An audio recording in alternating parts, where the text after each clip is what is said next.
Assalamualaikum warahmatullahi wabarakatuh.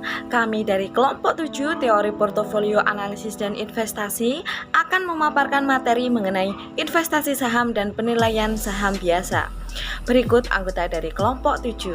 1. Dini Miftatus Solihah NIM 004, 2. Fatma Tri Agustin NIM 006, 3. Elok Rosalina NIM 012, dan 4.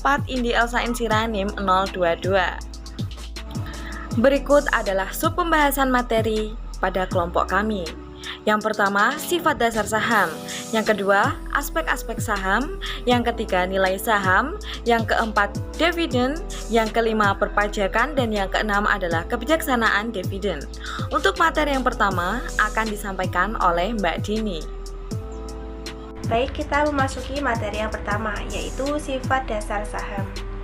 Sifat dasar investasi saham adalah memberikan peran serta bagi investor dalam laba perusahaan.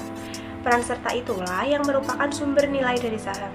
Setiap pemegang saham merupakan sebagian pemilik perusahaan, sehingga mereka berhak atas sebagian dari laba perusahaan. Namun, hak tersebut tidak tanpa batas karena pemegang saham adalah pemilik residual dari perusahaan, yang artinya mereka berhak atas bagian penghasilan perusahaan hanya setelah seluruh kewajiban perusahaan dipenuhi. Lalu tidak ada jaminan bahwa mereka akan memperoleh hasil investasinya itu. Lalu materi yang kedua yaitu aspek-aspek saham. Berikut adalah berbagai aspek saham. Yang pertama yaitu jenis emisi. Saham bisa dikeluarkan dengan berbagai cara, yaitu yang pertama, penawaran umum atau public offering, di mana perusahaan emiten bekerja sama dengan underwriter melakukan penawaran sejumlah saham tertentu pada harga tertentu kepada masyarakat investor. Yang kedua, penawaran hak, di mana pemegang saham yang ada diberi hak pertama untuk emisi baru dengan membeli saham baru secara proporsional dengan kepemilikannya di perusahaan saat itu.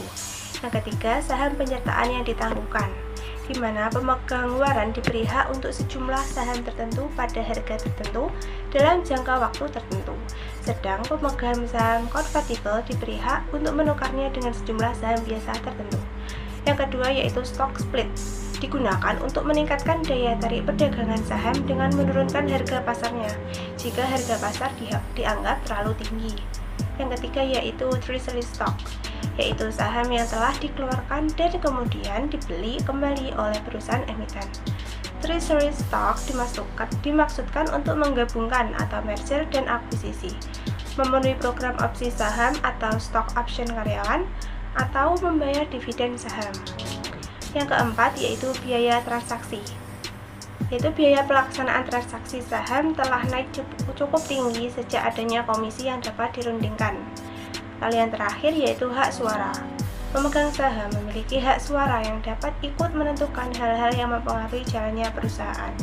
Hak suara ini hanya untuk keputusan-keputusan tertentu yang dicantumkan dalam agenda dari RUPS. Saya Elok Rosalina, NIM 12402193012. Di sini saya akan membahas subbab materi yang ketiga, yaitu mengenai nilai saham. Nilai saham dibagi menjadi 3. Yang pertama nilai par, yang kedua nilai buku, yang ketiga nilai likuidasi, yang keempat nilai pasar, dan yang kelima nilai investasi. Dan subbab yang keempat yaitu mengenai dividen. Dividen merupakan salah satu dari 2 sumber penghasilan bagi investor dari pemilik saham. Bahkan bagi sebagian investor, dividen merupakan sumber yang penting atau satu-satunya sumber penghasilan. Pembagian dividen ini diterapkan oleh direksi perusahaan setelah mengevaluasi hasil operasi dan keadaan keuangan perusahaan.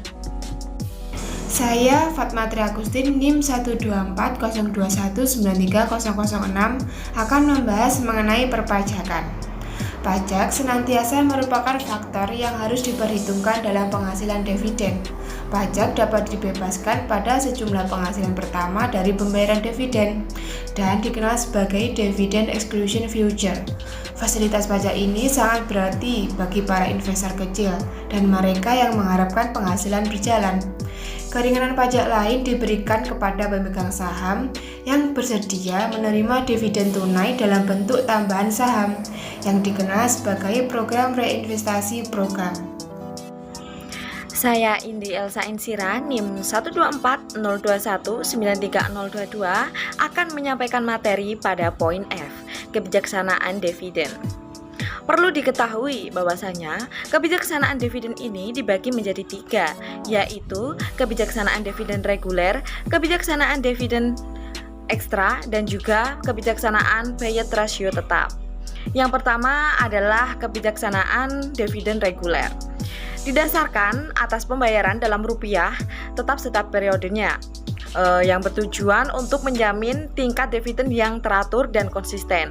Maksudnya yakni memperkecil ketidakpastian aliran dividen bagi pemegang saham sehingga dapat memperbesar kepercayaan para investornya. Yang kedua adalah kebijaksanaan dividen ekstra, di mana perusahaan secara periodik mengumumkan dividen ekstra ini bila tingkat laba lebih tinggi dari normal dan perusahaan memiliki cadangan dana yang besar untuk membayar para dividen tersebut. Yang ketiga adalah kebijaksanaan payout ratio tetap. Di sini kebijaksanaan payout ratio tetap ini bertujuan agar menjaga persentase setiap rupiah dari laba yang dibagikan kepada pemegang saham dalam bentuk dividen tunai dapat konsisten. Baiklah, itu tadi adalah pemaparan materi dari kelompok kami. Semoga dengan adanya video ini dapat membantu teman-teman untuk memahami materi yang telah kami sampaikan. Wassalamualaikum warahmatullahi wabarakatuh.